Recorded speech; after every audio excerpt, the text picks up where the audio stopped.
అరటి తోటలు కోస్తా జిల్లాలో వింటాం, కానీ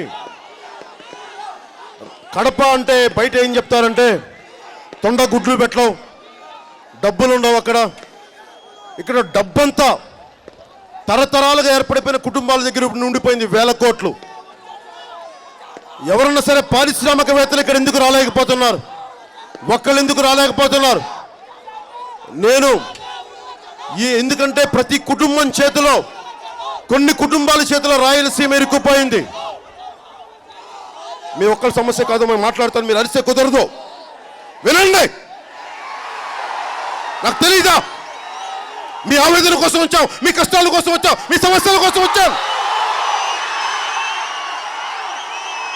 కడుపు మండి వచ్చాను, మీ ఉద్యాన విద్యార్థుల భవిష్యత్తును మాట్లాడడానికి వచ్చాను. వినండి నా మాట.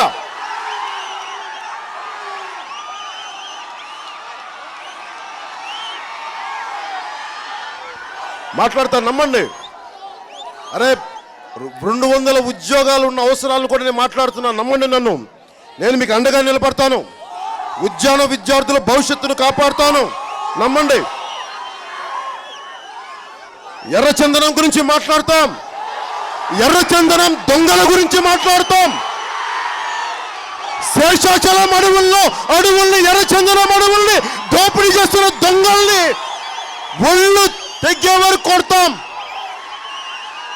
అరే వెంకటేశ్వర స్వామి ఆస్తి, 7 కొండల వాడి ఆస్తి అది ఎర్రచందనం. 7 కొండల వాడి ఆస్తిని దోచిన వాడు ఎవడు? రాయలసీమని దోచిన వాడు ఎవడు? 7 కొండల వాడిని దోచిన వాడెవడు? బాగుపడ్డ దాఖలాలు లేవు.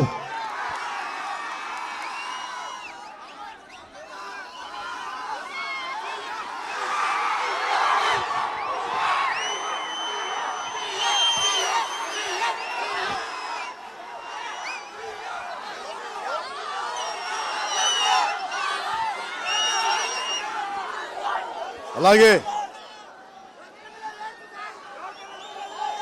ఆడపడుచులకి